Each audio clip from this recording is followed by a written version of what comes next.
Ahoy there, Growlmountlers. It's Dan from GameReviewsAU. Thanks for joining me for another game review. I'm looking at Live Alive, or Live Alive, or Live Alive, or Live Alive? Live Alive. Anyway, it's a really, really cool game. It first came out in 1994 on the Super Famicom in Japan, and it never came to the Western shores. We never got to see it in its original format, but now it has been remade in a stunning remake. I mean, the game itself, it certainly holds up to, I think, today's style of gaming. It is very simple. Basically, there are a number of different stories that you can tackle in Live Alive. I'm going to call it Live Alive. And each story is set in its own time period. So you can start off as early as the prehistoric ages, you can go to the distant future, you can go to the present day. There are also places like feudal Japan, is it? Edo, I forget now. There is a Wild West level story that you can go through. And that's about it, really. So you follow these stories. I'm not going to tell you if they intersect with each other anywhere, because that would be spoiling things. But yeah, the stories are good little things to invest your time in. The prehistoric one, for example, it's in prehistory. You know, they don't speak, so there's no dialogue, there's no written text. There are just grunts and noises and little emojis to show how people are feeling. It's incredibly cute. I loved choosing this one first. It made the game feel exciting to me, because I like the little story that you're getting involved in. You're a cave boy with his monkey friend, and you come across this strange girl, and then you go and try and rescue her and all this, get into combat, level up, learn new skills, get new equipment, combine stuff to make new stuff. It's all really cool. And then the next one I tried out was the distant future. It's set on a spaceship, and you take control of a little robot. You watch how the humans aboard the ship interact with one another. You witness the drama that unfolds and all the stuff that happens outside and inside the ship. I'm not gonna divulge too much of that, because spoilers again. And then I didn't get much combat going on in that, though. I will say I didn't finish it yet, so there could still be some, but there is a little simulation game that you can play, an arcade machine aboard the ship, and it is a turn-based combat.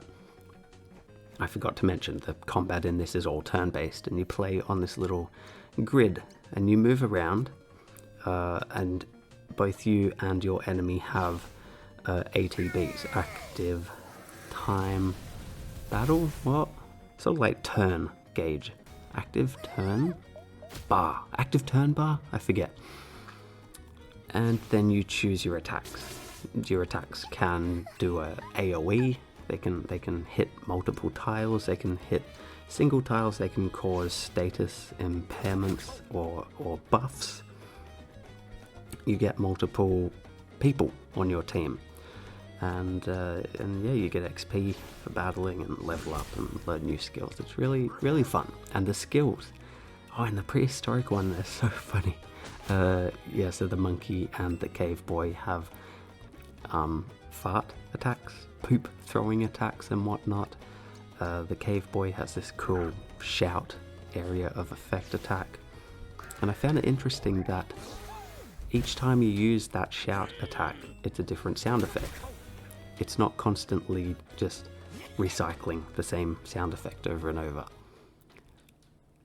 And that's the other thing. Oh god, so many things I keep forgetting to mention. The game is fully voiced, pretty much. Except for the prehistoric one, because they just grunt and stuff. But yeah, the voiceovers, you can have Japanese or English, sound really cool. And it adds a lot more to the whole game, really. The graphics are amazing, the animation's smooth, beautiful. They've got that depth of field effect with the background blur and foreground blur and stuff, kind of like in Octopath Traveler. I mean, it is the same developers, I'm pretty sure, who did that. So respect, I love how it looks. Now, the other thing is these levels, stories, they don't all follow the same mechanics. The present day one, it's kind of like a beat 'em up game, but you were still engaging in combat with the same turn-based mechanics and moving around the grid, but you choose your opponent, kind of like in a Street Fighter sort of game, and then the idea for you in this section is to learn your opponent's moves. So you've got to corner them, you've got to make them use specific moves, so you learn everything, and then that's going to benefit you in the long run. It's an incredible little game.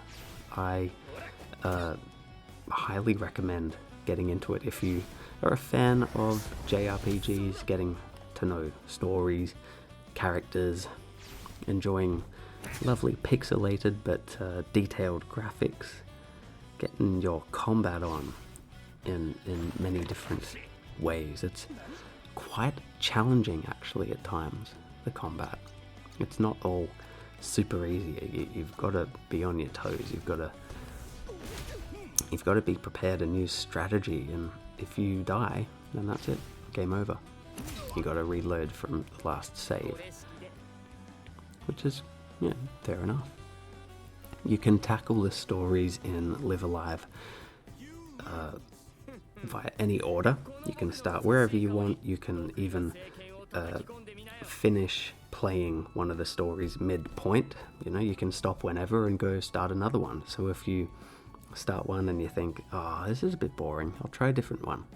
Or maybe you'll be like, oh, this one's so exciting, but I don't want it to end yet. Let's just pause it here and go start something else. You may do so. Very clever little game. Can't believe it's from 1994, and all they've done is made it look prettier. Such a cool idea, Square Enix, just blowing me away again.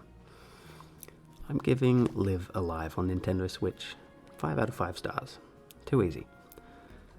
If you like this review, please hit the thumbs up button down below. Remember to subscribe to my channel, and if you choose to do so, leave a comment down below.